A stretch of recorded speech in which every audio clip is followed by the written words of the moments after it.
오늘 부활절 두 번째 주일입니다. 부활의 주님께 진심으로 기쁨으로 감사함으로 예배 드리십시다. 오늘 예배에 참석한 우리 모든 성도들, 또 이 시간 가정에서 예배하는 모든 우리 예배 가족 여러분들 진심으로 환영하고 축복합니다. 함께 예배 전에 서로 인사하고 예배 시작하도록 하겠습니다. 주님 안에서 만나니 진심으로 감사합니다. 함께 예배 드리게 되어서 기쁩니다. 사랑하며 축복합니다. 감사합니다. 우리 다 같이 일어나셔서 예수님 사랑합니다 고백의 찬양 부르겠습니다.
예수께서 이르시되 나는 부활이요 생명이니 나를 믿는 자는 죽어도 살겠고 무릇 살아서 나를 믿는 자는 영원히 죽지 아니하리니 이것을 내가 믿느냐? 하나님은 영이시니 예배하는 자가 영과 진리로 예배할지니라. 아멘. 찬양과 영광을 받으실 주님, 부활의 감격이 아직도 생생하게 살아있는 부활절 두 번째 주일에 저희들을 예배의 자리로 초청해 주시니 감사합니다. 벌하신 몸으로 찾아오셔서 사도들에게 보이시고 도마에게 보이시며 성도들에게도 보이신 것과 같이 주님 오늘 예배하는 저희들에게도 찾아오셔서 영광의 몸을 보여 주옵소서. 절망과 탄식과 두려움에 떨고 있는 우리에게 평안하라 말씀하여 주옵소서. 부활하신 주님과 함께 드리는 이 예배가 복되게 하시고 우리 심령에 참된 소망이 넘쳐나게 하옵소서.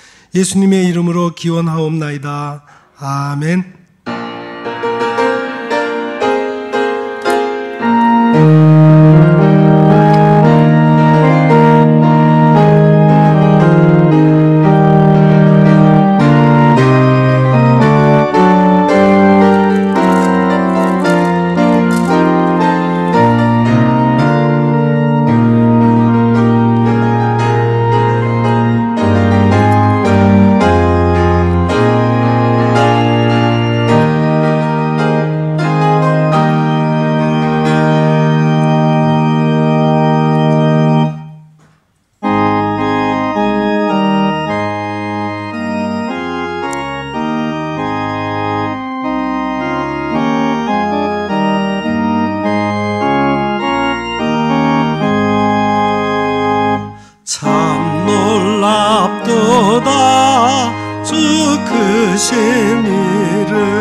세상 중에 다 전파하라. 주 예수 이 세상 다스리시니 그 높으신 들은 참 영화롭다. 주 능력으로 늘 보호하고 늘 우리 곁에 함께 계시네. 그 보좌 앞에서 금물이 모여 구속하신 주를 찬양하리라. 저 보좌 보좌 위에 앉으신 주께 큰 소리 높여 영광 돌리세. 저 정군 천사들 그 보좌 앞에 다 머리 숙여 경배드리네. 주 하나님께 다 찬양하라. 영광과 권능 지혜와 존귀 저 천사와 함께 주께 돌리고 그 영원한 사랑 다 감사하세.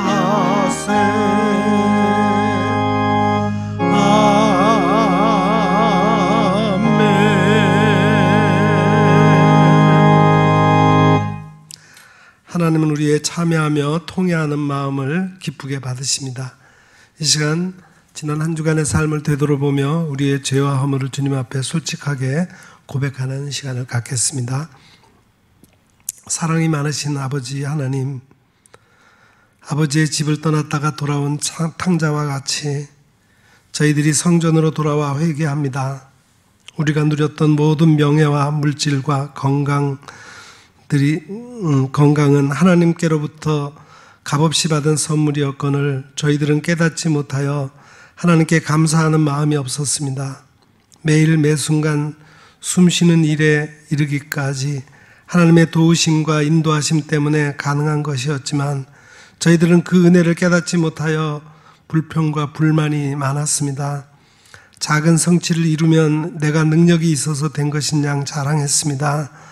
아나무인 교만하게 행동하다가 형제와 이웃에게 외면을 당하고 이제 저희들의 손에는 쥐엄나무 열매 하나도 남아있지 않게 되었습니다. 이 모두가 하나님을 떠나 살았던 죄의 결과임을 깨닫습니다. 오 주여, 참마음으로 회개하며 돌아왔사오니 용서하여 주옵소서. 예수님 이름으로 이 고백의 기도를 드리오며 이제는 하나님과 나만이 알고 있는 은밀한 죄악을 내어놓고 침묵으로 이 기도를 계속 드립니다. 주님,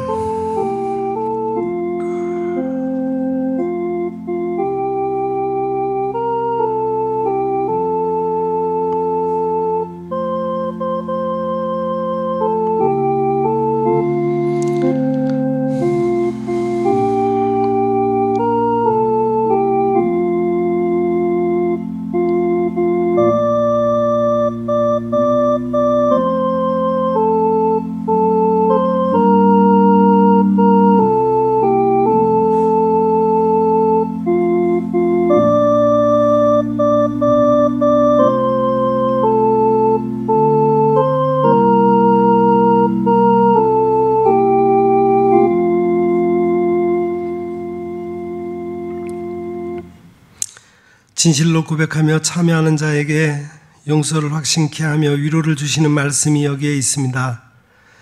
여호와께서 그의 종들의 영혼을 속량하시나니 그에게 피하는 자는 다 벌을 받지 아니하리로다. 아멘. 이제는 우리가 함께 우리의 신앙을 사도신경으로 고백드리오니 나는 전능하신 아버지 하나님 천지의 창조주를 믿습니다. 나는 그의 유일하신 아들 우리 주 예수 그리스도를 믿습니다. 그는 성령으로 잉태되어 동정녀 마리아에게서 나시고 본디오 빌라도에게 고난을 받아 십자가에 못 박혀 죽으시고 장사된 지 사흘 만에 죽은 자 가운데서 다시 살아나셨으며 하늘에 오르시어 전능하신 아버지 하나님 우편에 앉아 계시다가 거기로부터 살아있는 자와 죽은 자들을 심판하러 오십니다. 나는 성령을 믿으며 거룩한 공교회와 성도의 교제와 죄를 용서받는 것과 몸의 부활과 영생을 믿습니다. 아멘.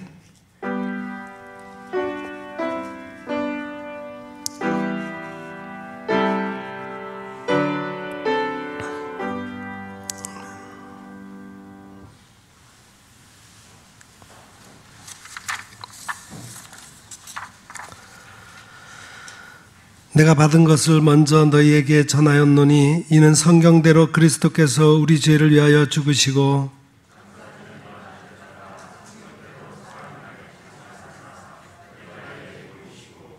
후에 12 제자에게와 그 후에 500여 형제에게 일시에 보이셨나니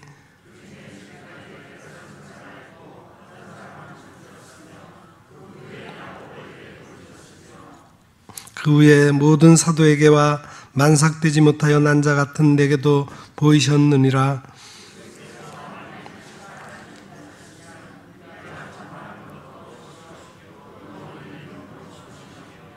만일 그리스도 안에서 우리가 바라는 것이 다만 이 세상의 삶뿐이면 모든 사람 가운데 우리가 더욱 불쌍한 자이리라.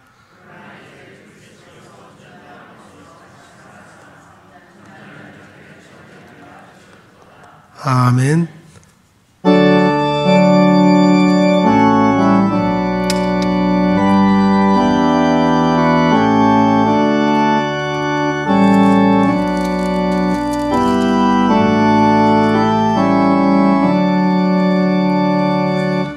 내 주님은 살아계셔 날 지켜주시니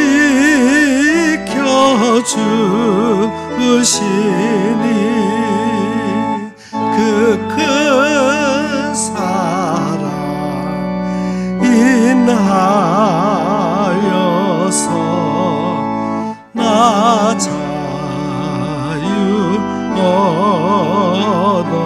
얻었네. 나의 구원 되신 주님 내 소망 되신 주 항상 나와 함께 하셔 곧 다시 오시리. 나를 거룩하게 하려 주 나를 부르니 주의 은혜 내게 넘쳐 주 뜻을 이루리. 굳센 믿음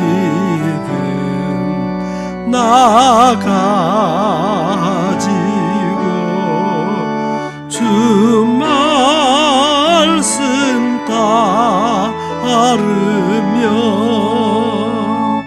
주님 다시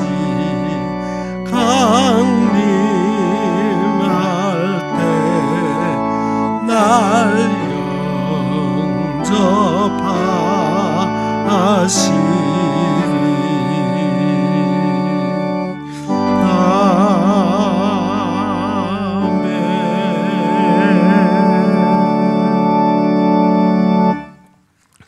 이 시간 우리를 대표해서 조기한 집사님께서 기도하시겠습니다.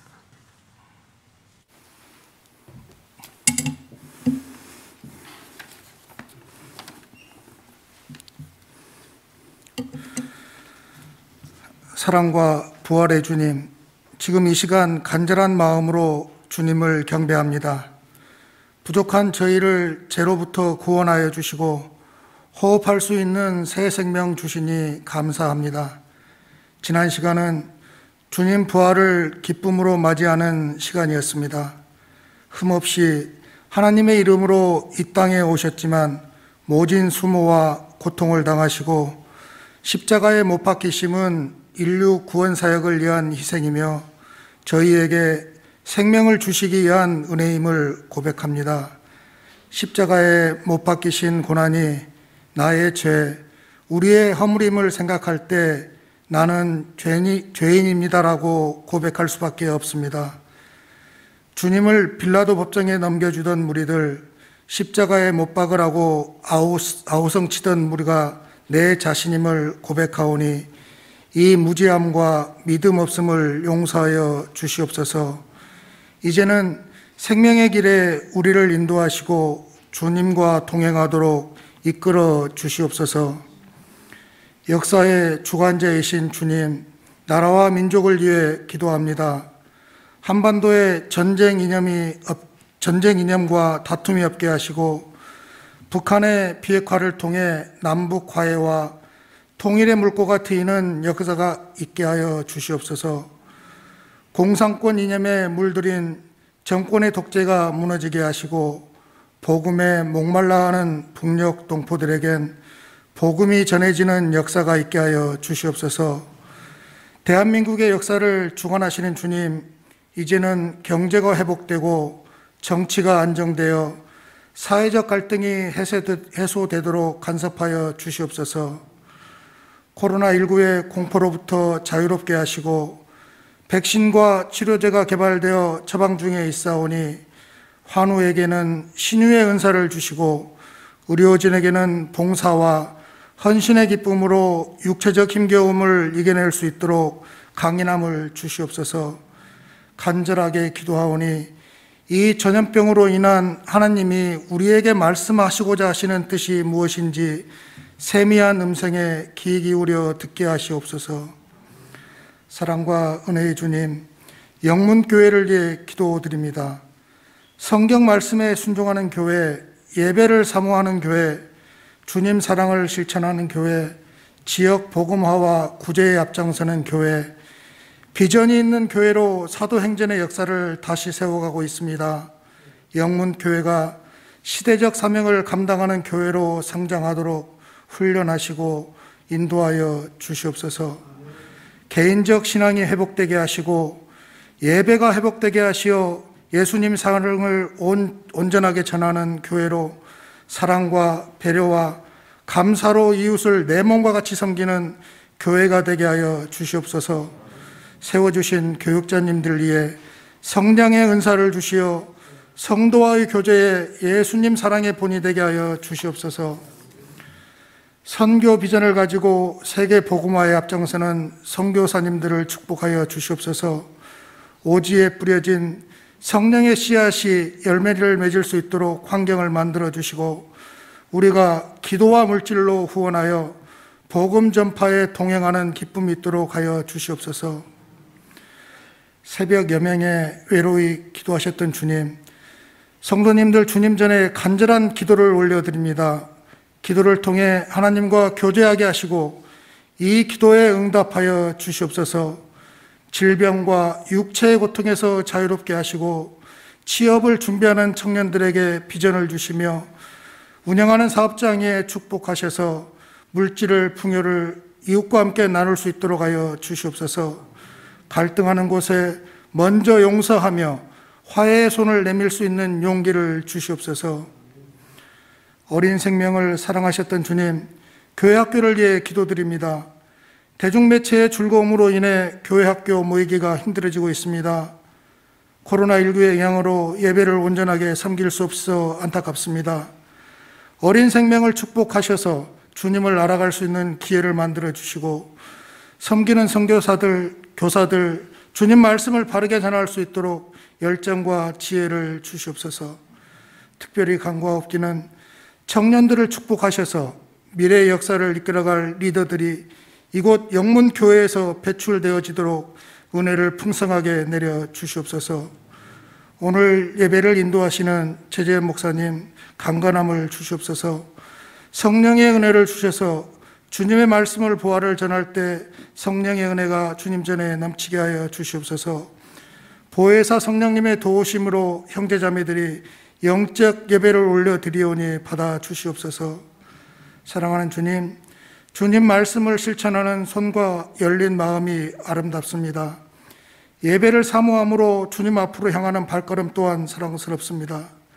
만물이 생동하고 아름답게 꽃피는 계절입니다. 봄은 청년의 때입니다.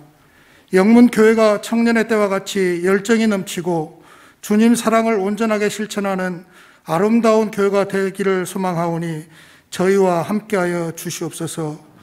이 모든 말씀 부활하시어 우리에게 새 생명을 주신 예수님 이름으로 기도합니다. 아멘.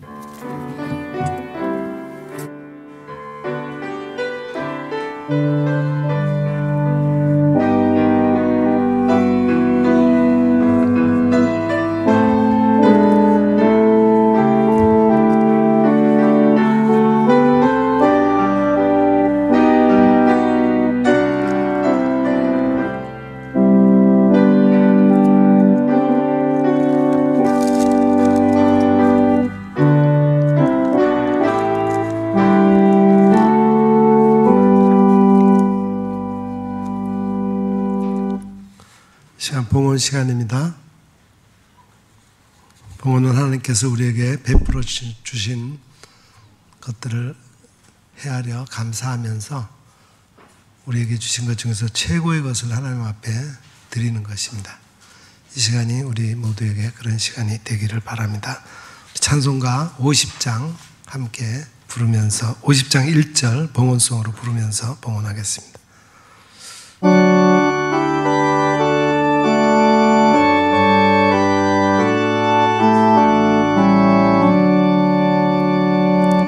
내게 있는 모든 것을 아낌없이 드리네. 사랑하고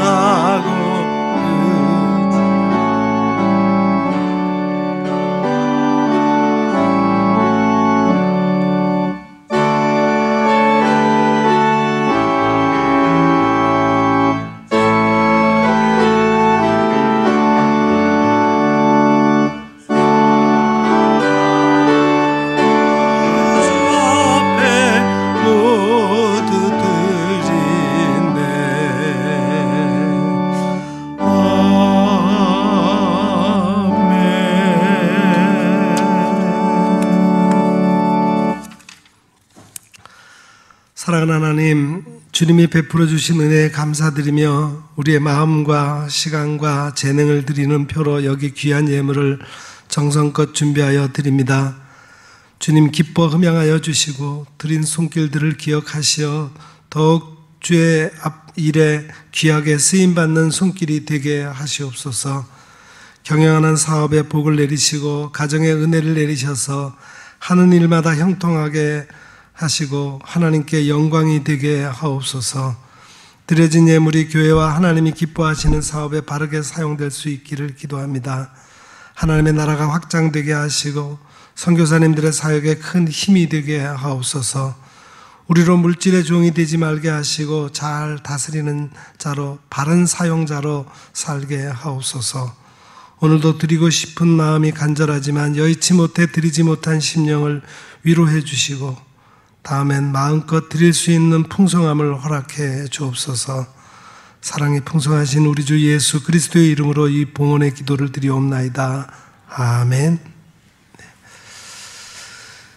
감사합니다. 교회 소식 말씀을 드리겠습니다.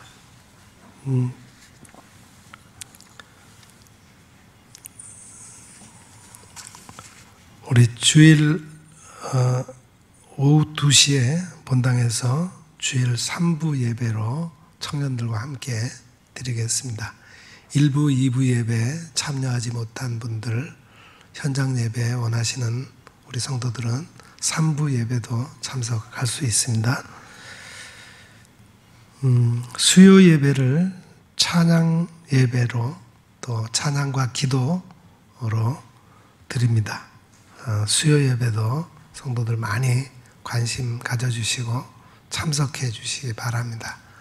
우리가 거리두기 조치 때문에 함께 모여서 예배 드리는 것이 굉장히 힘들지만 그래도 예배가 있을 때마다 그래도 예배에 참석하는 것을 좀 우리 모든 성도들이 같이 협력해 주시기를 바랍니다.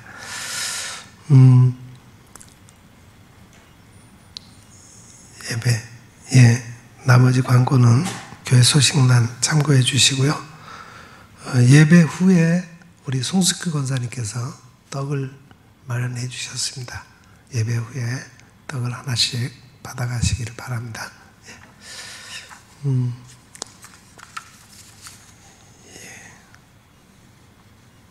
네. 이제 말씀을 듣는 시간입니다. 오늘 우리에게 주시는 하나님의 말씀은 신약성경 요한복음 20장 19절부터 31절까지 말씀입니다.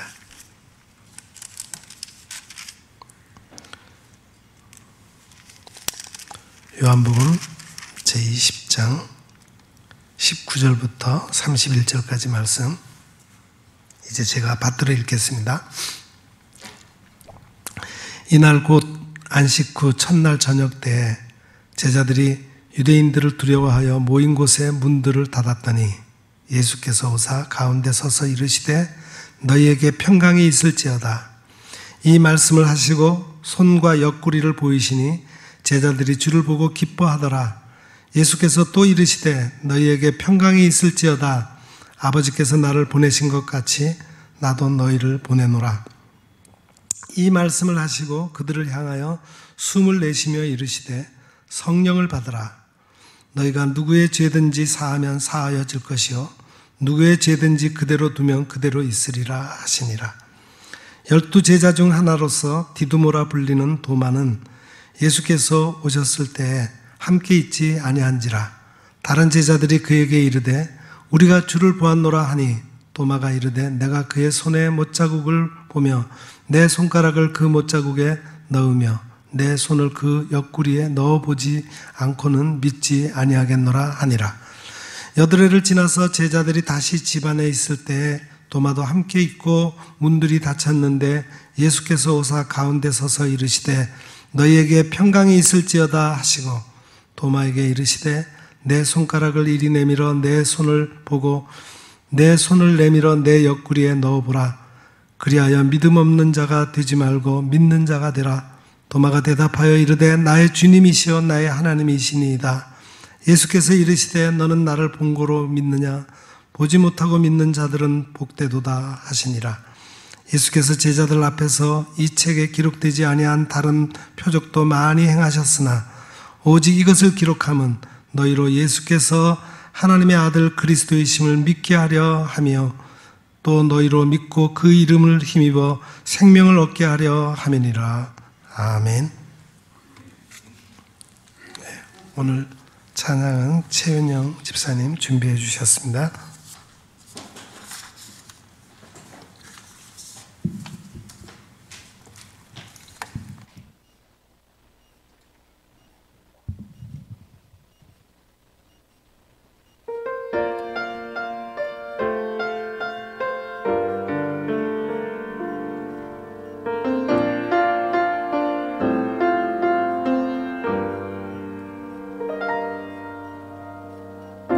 떠왔던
이 땅에 태어나 사는 것, 아이 시절과 지금까지 쉬며 살며 꿈을 꾸는 삶, 난 것 아니라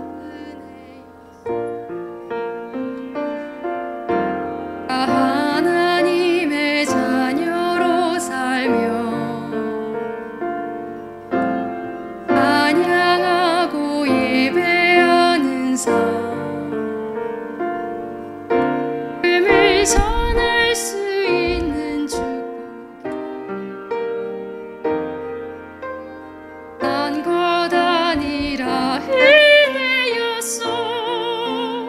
모든 것이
아멘.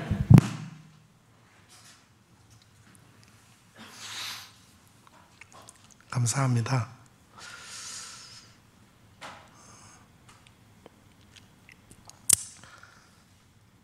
저는 지난 한 주간을 평생 잊을 수 없는 부활절 주간으로 보냈습니다. 갑작스러운 어머니의 죽음으로 장례를 치르면서 내 안에 살아계시는 예수님을 경험했기 때문입니다. 흔히 사랑하는 이가 죽으면 크나큰 슬픔 속에서 살아생전 더 살피지 못한 것에 대한 후회가 밀려옵니다. 어머니가 위독하시다는 소식을 듣고 급히 차를 몰고 가는 중에 임종 소식을 들었습니다. 갑자기 눈물이 쏟아지고 좀 더 잘 해드렸어야 했는데 하고 후회가 몰려왔습니다. 무엇을 어찌해야 할지 몰랐습니다. 주님께 지혜를 구하는 기도를 드렸습니다. 동생들에게 연락을 하고 어머니의 시신을 장례식장에 모셨습니다. 본래는 그날 저녁에 형제들이 모여서 요양원에 계신 어머니를 면회하기로 가기로 했는데 어머니가 낮에 돌아가신 것이었습니다. 저녁에 모든 식구들이 모였는데 하나님께서 평안한 마음을 주셨습니다. 어머니가 육신의 죽음을 맞이하셨지만 그 영은 지금 하나님의 품에 안기신 것을 믿기 때문에 슬픔을 이기고 평안할 수 있었습니다.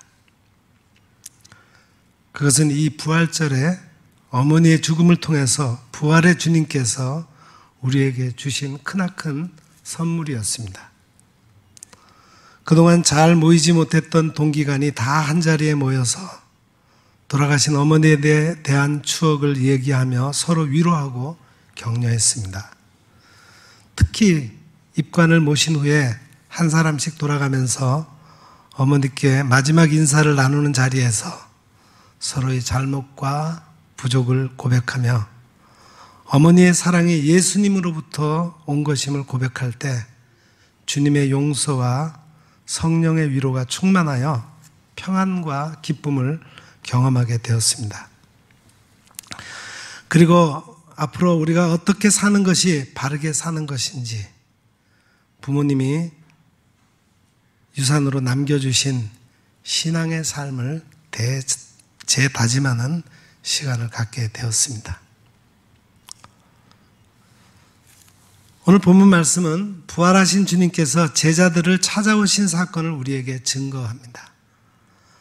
19절부터 23절은 주님께서 제자들이 모여있는 가운데 찾아오셨음을 증거하고 있고 24절부터 29절은 주님의 부활을 믿지 못하던 도마에게 주님께서 찾아오신 사건을 증거합니다. 마지막으로 30절부터 31절은 사도 요한이 이 요한복음을 기록한 목적에 대해서 증거합니다. 오늘 본문 말씀을 통해서 부활하신 주님이 오셔서 우리에게 무엇을 주시는지 말씀을 듣겠습니다. 첫째, 부활의 주님은 제자들에게 평강을 주십니다.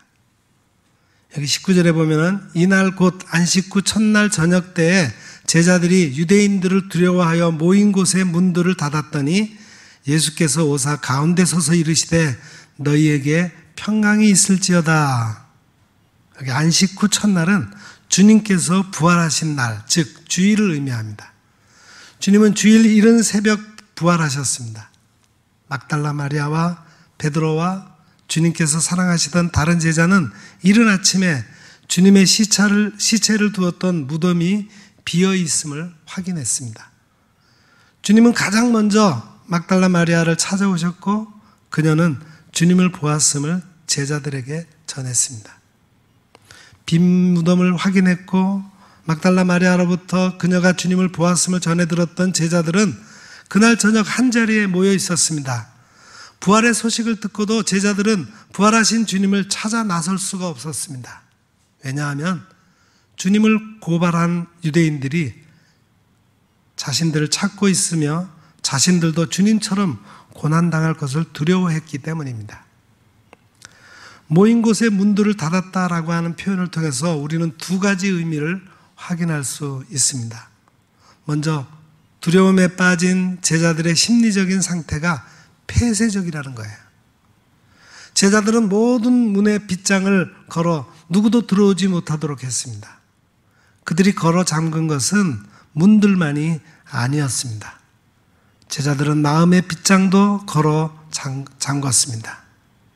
닫힌 문들로 인해 한 공간에 갇혀 있는 것처럼 제자들은 두려움에 갇혀서 주님께서 부활하실 것이라는 주님의 말씀을 기억할 수도, 빈 무덤을 확인한 후 부활하신 주님을 찾아 나설 수도, 부활의 주님을 만났다는 막달라 마리아의 전언에도 기뻐할 수도 없었습니다. 또한 문들을 닫았다는 표현을 통해 우리는 그곳에 찾아오신 주님은 공간을 초월하시는 분이라는 것을 생각해 볼 수 있습니다. 모든 문들이 단단히 닫혀 있었지만 주님은 문을 열어달라고 두드리거나 빗장을 푸실 필요가 없으셨습니다. 두려움에 갇혀 모든 문에 빗장을 걸었지만 제자들을 사랑하시는 부활의 주님께서 제자들을 찾아오시는 것을 막을 수는 없었습니다. 공간을 초월하시는 주님은 그 가운데 찾아오셨습니다. 오늘날 우리의 모습이 마치 제자들과 같지 않습니까? 코로나19로 인해 관계의 빗장이 걸려 돌아보아야 할 이웃과 단절되어 있지는 않습니까? 소홀해진 예배 생활로 인해 주님을 향한 우리의 마음에 빗장이 걸려 있지는 않습니까? 들려오는 소식들은 점점 우리를 폐쇄적인 삶을 살아가도록 두려움과 걱정을 증가시키고 있습니다. 우리가 기억해야 할 것이 있습니다. 시간과 공간을 초월하시는 주님께서 제자들 한가운데 찾아와 주신 것처럼 우리가 그 어떤 단절된 삶을 살아갈지라도 그 어떤 강력한 빗장으로 마음의 문이 닫혀 있을지라도 시공을 초월하시는 부활의 주님을 막을 수 있는 빗장은 없습니다. 우리를 사랑하시는 주님은 지금도 우리의 삶 한가운데 우리의 마음의 중심에 찾아오시는 우리의 주님이십니다. 너희에게 평강이 있을지어다. 주님께서 말씀하신 평강은 당시 유대인들이 일상생활에서 말하는 흔한 인사말이 아니었습니다. 주님께서 고난당하시기 전 제자들에게 말씀하셨습니다. 평안을 너희에게 끼치노니 곧 나의 평안을 너희에게 주노라. 내가 너희에게 주는 것은 세상이 주는 것과 같지 아니하리라. 너희는 마음에 근심하지도 말고 두려워하지도 말라. 부활 이후의 평강은 예수님이 제자들을 만나시고 처음으로 하신 말씀입니다. 그들에게 가장 필요한 것이 평강이라고 생각하신 겁니다. 부활하신 주님께서 제자들에게 오신 목적은 분명 그들에게 평안을 주시기 위함이셨습니다. 그 평안은 세상이 줄 수 없는 평안이었습니다. 제자들을 향한 유대인들의 박해가 사라짐으로 얻게 되는 것도 아니요 문을 더 단단하게 잠가 놓는다고 해서 얻어지는 일시적인 평안도 아닙니다. 오직 우리를 대신하여 십자가에서 고난당하시고 우리에게 영원한 생명을 주시는 주님이 함께 하심으로 얻게 되는 평안입니다. 이 평안은 결코 이 세상이 줄 수 없으며 이 세상이 빼앗아갈 수도 없습니다. 두 번째로 부활의 주님은 제자들에게 기쁨을 주십니다. 20절에 이 말씀을 하시고 손과 옆구리를 보이시니 제자들이 주를 보고 기뻐하더라 했습니다. 제자들은 즉시 주님을 알아볼 수 없었으나 주님이 지닌 고난의 흔적을 통해 주님이심을 알아볼 수 있었습니다. 주님은 부활의 몸을 입으시고도 고난의 상처인 손의 못자국과 옆구리의 창자국을 그대로 두셨습니다. 그것은 순전히 사랑하는 제자들을 위한 그리고 고난의 주님을 믿는 모든 이들을 위한 사랑의 배려입니다. 주님의 고난의 흔적을 발견한 제자들은 주님을 알아볼 수 있었고 큰 기쁨이 그들 가운데 넘쳤습니다. 우리 삶에서 기쁨이 회복된다는 말은 삶의 많은 문제들이 해결되었다는 말입니다. 평강과 기쁨은 부활을 힘입어 사는 성도들에게 필수적인 가치들입니다. 우리를 위해 고난당하신 주님을 바라봅시다. 나를 위해 손에 못이 박히시고 옆구리에 창으로 찔리심으로 모든 피를 흘려주신 주님, 그 고난과 피 흘리심으로 말미암아 우리가 지금 평안의 은혜, 영원한 생명을 누리는 은혜를 입었음을 기억합시다. 주님께서 당하신 고난의 흔적이 우리의 마음에 진하게 각인되어질수록 우리를 감싸고 있던 두려움은 사라지고 주님으로부터 오는 참 기쁨과 평안을 누리게 될 것입니다. 세 번째로 부활하신 주님께서 제자들에게 새로운 사명을 주십니다. 여기 21절부터 23절 말씀 제가 다시 한번 읽어봅니다. 예수께서 또 이르시되 너희에게 평안이 있을지어다. 아버지께서 나를 보내신 것 같이 나도 너희를 보내노라. 이 말씀을 하시고 그들을 향하여 숨을 내쉬며 이르시되 성령을 받으라. 너희가 누구의 죄든지 사하면 사하여질 것이요 누구의 죄든지 그대로 두면 그대로 있으리라 하시니라. 아멘.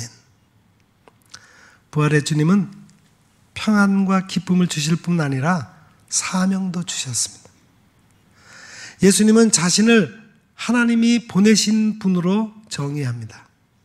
보냄을 받았으니 자신도 보내신다고 하십니다. 보냄을 받는다는 것은 하나님의 뜻을 전달한다는 의미입니다. 즉 보냄을 받는 것은 제자가 되는 것이고 보내는 것은 제자 삼음입니다. 주님께서는 아버지께서 자신을 이 땅에 보내신 것 같이 제자들을 세상을 향해 보내셨습니다. 그리고 창조주 하나님께서 흙으로 사람을 처음 만드시고 당신의 숨결을 그 코에 불어넣어 주심으로 비로소 사람이 생명이 된 것처럼 에스겔 선지자가 하나님의 인도에 따라 마른 뼈가 가득한 골짜기에 이르렀을 때 하나님께서 마른 뼈에 생기를 불어넣어 마른 뼈들이 살아 일어나 큰 군대가 된 것처럼 우리 주님은 제자들을 향해 숨을 내쉬며 말씀하셨습니다. 성령을 받으라. 주님께서 주신 성령의 능력으로 제자들은 세상에 나가 예수님이 하나님의 아들이심을 증거했습니다. 예수님은 제자들에게 성령을 허락하십니다. 성령님을 받아들이면 잠시 머물다 떠나시는 것이 아니라 늘 함께 하는 것입니다. 이렇게 성령님의 능력을 힘입은 사람은 누구든지 누구의 죄든지 사할 수 있게 됩니다. 자신의 힘으로서가 아니라 자신 안에 계시는 성령님께서 그리하실 것입니다. 제자들이 전하는 복음으로 말미암아 많은 사람이 죄사함의 은총을 받습니다. 그러나 제자들 중에 그 누구도 죄사함의 능력이 자신에게서 나온 것이라고 여기지 않았습니다. 주님께서 사랑의 숨결을 통해 주신 성령이 함께 하심으로 나타난 능력임을 누구보다도 잘 알고 있었기 때문입니다. 부활하신 주님께서 단지 제자들만의 평안을 위해 오신 것이 아니라 이 땅에서 생명을 구원하는 자로 보내셨음을 기억하며 우리도 은혜로 영원한 생명을 누릴 뿐만 아니라 보냄을 받은 자리에서 의무와 책임을 다하는 그리스도인으로 살아가기를 간절히 소망합니다. 네 번째로, 부활의 주님은 믿음 없는 자에게 친히 찾아오셔서 확고한 믿음을 주십니다. 24절부터 29절은 주님의 부활을 의심하는 도마에게 주님이 찾아오셨음을 증거합니다. 본문은 부활하신 주님께서 제자들을 찾아오셨을 때 도마가 그 자리에 함께 있지 않았다는 것과 다른 제자들의 말을 신뢰하지 않고 내 손가락을 그 못자국에 넣으며 내 손을 그 옆구리에 넣어보지 않고서는 믿지 않겠다, 이렇게 말한 의심 많은 도마를 비난하기 위한 본문이 결코 아닙니다. 부활하신 주님께서는 처음 제자들 가운데 오셨을 때 그 자리에 함께하지 못했던 도마를 위해, 그리고 여전히 주님께서 부활하셨음을 믿지 못하는 도마를 위해 주님은 그를 사랑하셔서 다시 찾아오신 겁니다. 그리고 다른 제자들처럼 도마에게도 똑같이 평강이 있을지어다 라고 말씀하시며 주님의 손과 옆구리에 난 고난의 흔적을 보여주셨습니다. 27절 말씀 다시 보시죠. 도마에게 이르시되 내 손가락을 이리 내밀어 내 손을 보고 내 손을 내밀어 내 옆구리에 넣어보라. 그리하여 믿음 없는 자가 되지 말고 믿는 자가 되라. 주님은 도마가 다른 제자들에게 했던 말을 다 듣고 계셨습니다. 주님은 지금 도마의 의심을 책망하시려는 것이 아니라 손가락을 주님의 손과 옆구리에 넣어서라도 믿음 없는 자가 아닌 믿는 자가 되기를 바라셨습니다. 보는 것만으로는 부족하다고 한다면 만져서라도 믿는 자가 되라는 것입니다. 도마를 향한 주님의 목적은 분명했습니다. 주님을 의심하여 믿음 없는 자로 방황하는 어두운 인생이 아니라 부활의 주님을 믿음으로 주님의 참된 제자로서 빛된 인생을 살아가라는 것입니다. 도마는 직접 자신의 손가락으로 예수님의 손과 옆구리를 찔러 확인할 필요가 없었습니다. 자신 앞에 계신 분이 예수님이심이 너무나 분명했기 때문입니다. 그래서 도마가 대답하여 이르되 나의 주님이시여 나의 하나님이십니다, 이렇게 고백을 하게 된 겁니다. 예수님의 제자들 중 가장 회의주의자였던 도마는 제자들 중에 가장 심오한 신앙 고백을 남겼습니다. 도마의 신앙 고백은 사도 요한이 복음서를 통해 주님이 누구신지를 나타내는 결론적인 고백이기도 합니다. 우리도 도마와 같이 나의 주님이시오 나의 하나님이십니다 라고 고백하기까지 많은 의심과 방황을 하지 않았습니까? 우리가 예수 그리스도를 나의 주님으로 그분이 하나님이심을 믿기까지 주님은 얼마나 우리를 향해 세심한 손길로 은혜를 베풀어 주셨습니까? 의심과 불신이 가득했던 우리가 주님을 믿게 된 것이 결코 우리의 힘과 노력으로 인함이 아님을 다시 기억하십시다. 우리가 믿음 없는 자가 아닌 믿는 자로 살아가기를 원하시는 주님의 무한한 사랑으로 말미암아 우리가 지금 이 자리에 있음을 기억하며 권리만 누리려고 했던 우리의 탐욕과 욕망, 교만과 이기심을 무너뜨릴 작은 구멍을 내며 책임과 의무를 행하며 살아가는 그리스도인이 됩시다.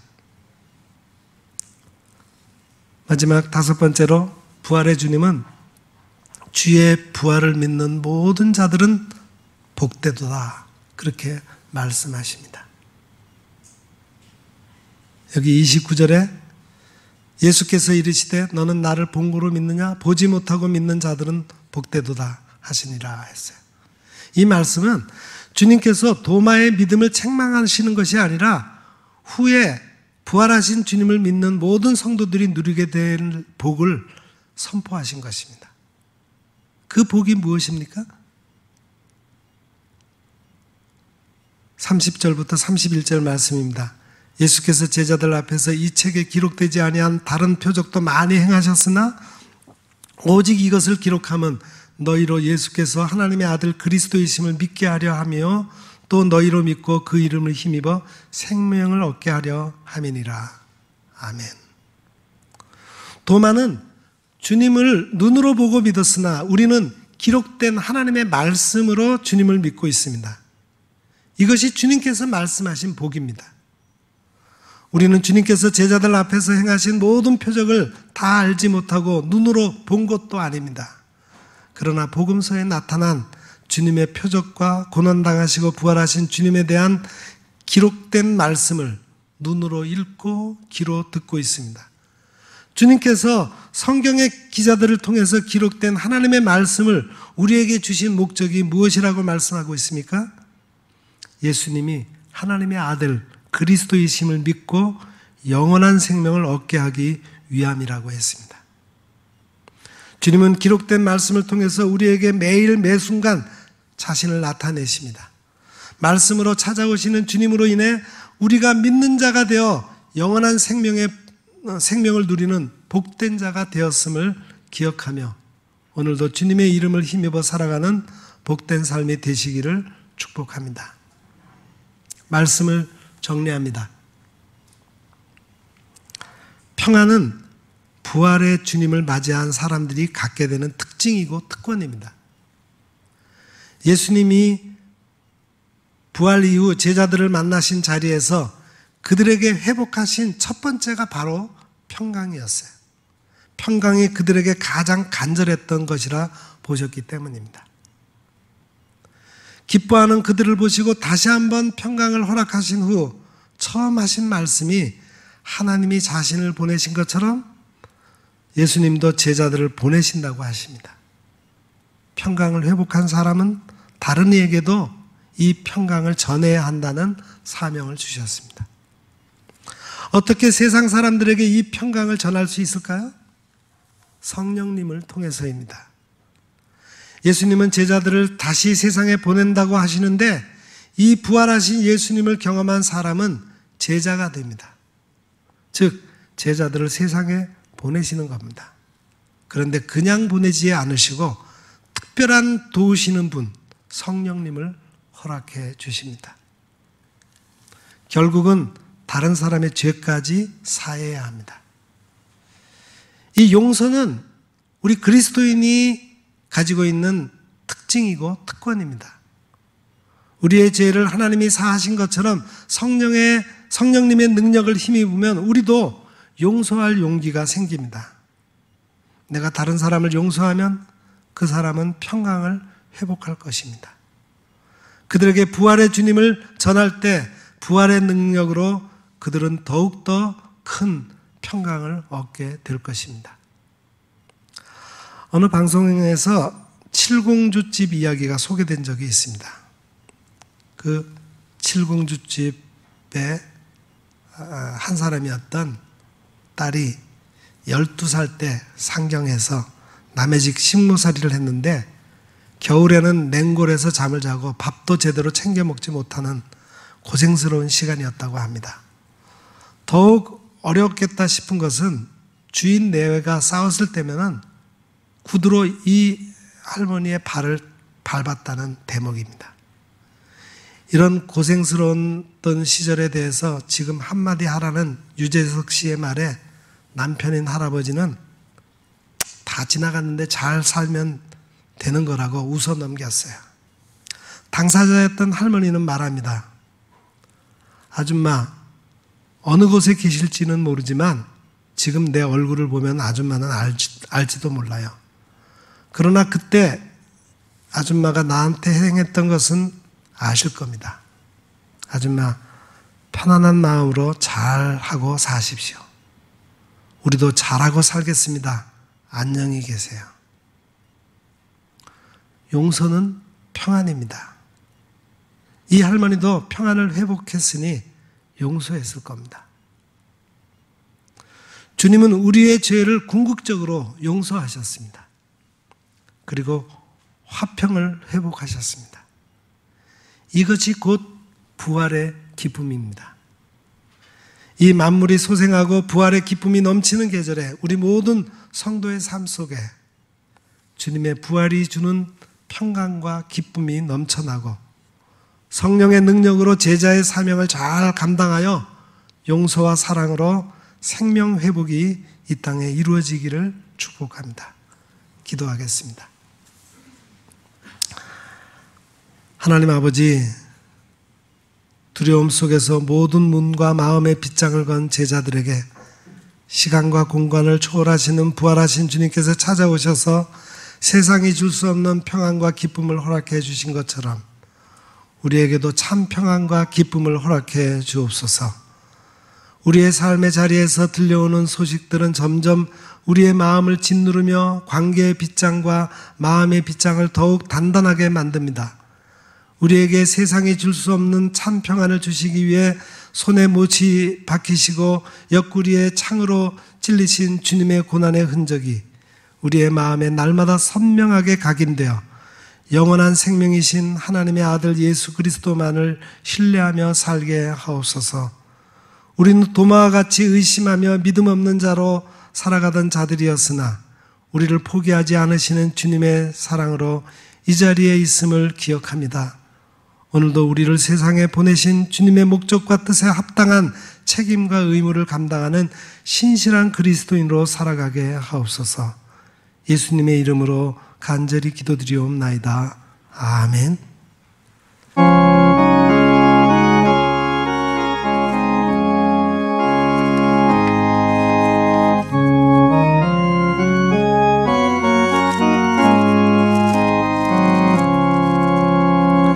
주의 사랑 비칠 때의 기쁨 오네 근심 걱정 물러가고 기쁨 오네 기도하게 하시며 희미한 것 물리쳐 주의 사랑 비칠 때 기쁨 큰 사랑 내 마음속에 충만하게 비칠 때에 찬송하네 그 큰 사랑 내 마음속에 화평함과 기쁨 주네 그 큰 사랑 주의 사랑 비칠 때에 세상은 아름답고 활기차게 다변하네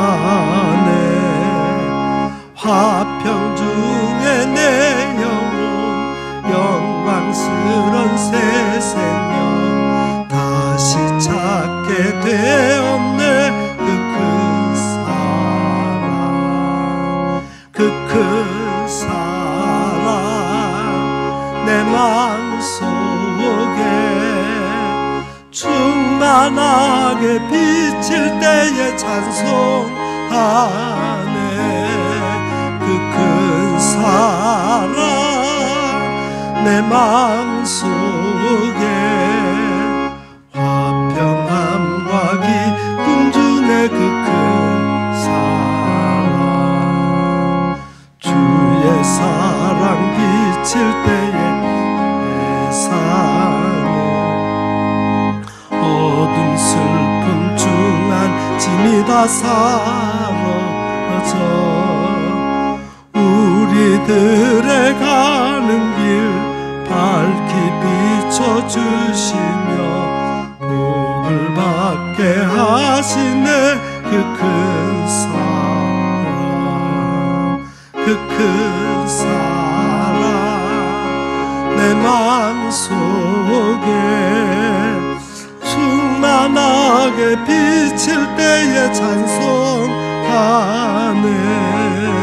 그 큰 사랑 내 마음속에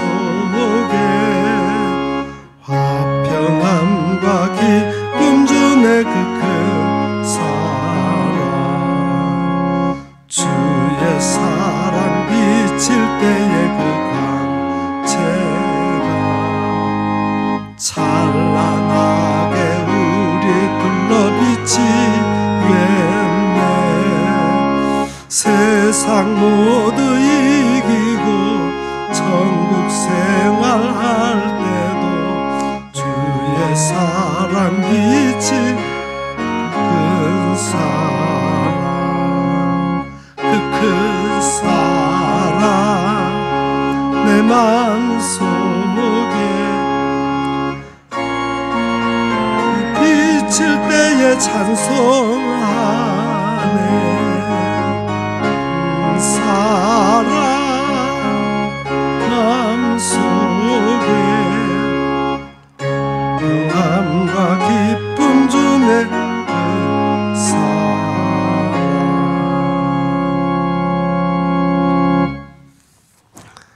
사랑하는 성도 여러분, 부활의 주님은 오늘도 여러분 한 사람 한 사람을 찾아가서 여러분이 확실한 부활 신앙을 갖게 하시고 평강과 기쁨을 주십니다. 믿음으로 응답하여 주님 주신 평강을 누리시기를 바랍니다. 그리고 주님의 제자로 보내심을 받아 세상에서 성령의 능력에 힘입어 주님의 용서를 전하며 화평의 세상을 만들어가는 복된 사람들이 다 되시기를 부탁드립니다. 기도하겠습니다. 이제는 부활이요 생명이신 우리 구주 예수 그리스도의 은혜와 독생자를 아낌없이 우리를 위하여 내어주신 하나님의 그 크신 사랑하심과 성령님의 감화 감동 위로 충만하심의 역사가 여기 머리 숙인 주의 거룩한 백성들 위에와 그 가정과 생업 위에 또한 우리 온 교회와 이 나라 이 민족 위에 영원 무궁토록 함께 하옵시기를 간절히 축원하옵나이다. 아멘.